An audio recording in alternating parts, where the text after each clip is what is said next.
Jina naitwa Happiness Anthony Kidende. Hiki ni kizazi changu cha tatu.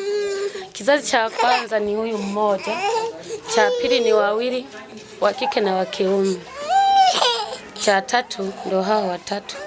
Wa kike mmoja, wa kiume wawili. Mimi nilipojifungua nikajifungulia humu Nyamiaga. Sikupata msaada wowote. Ila huduma nilipata vizuri. Nilikuwa nahitaji mnisaidie katika uwezo mlionao, mnisaidie niweze kudumisha watoto wangu vizuri, kwa sababu sasa hivi wamefunga mwaka mmoja na miezi 8. Uzito wanapata kilo 8.5.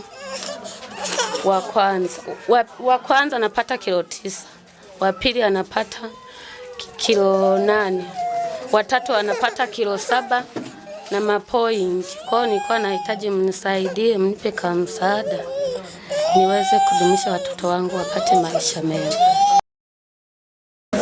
Msaada kama huo unaweza kunisaidia kama vifaa vya kuananili, kama nguo, vyakula, kwa sababu naenda shambani unakuta nafikisha saa 6 bila kunywa uji, watoto bila kula.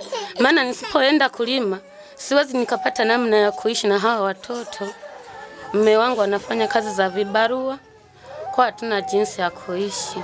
Nilikuwa nahitaji kama nguo za kuvaa watoto ili nipate kuishi. Kizazi cha kwanza kiliharibika. Kilikuwa kina miezi 2. Nikakaa hapo, nikabeba mimba ya pili, akatoka mmoja.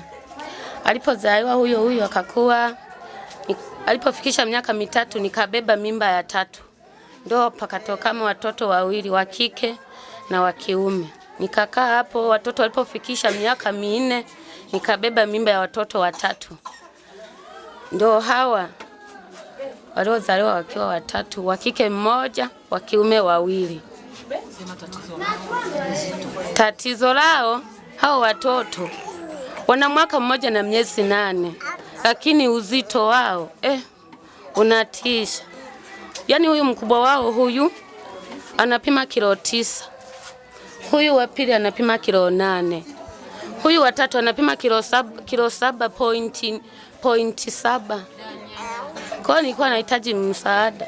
Maana kipindi nilipojifungulia humu Nyamiaga nilifanya jukumu lolote, mume wangu akafanya jukumu la kuomba msaada.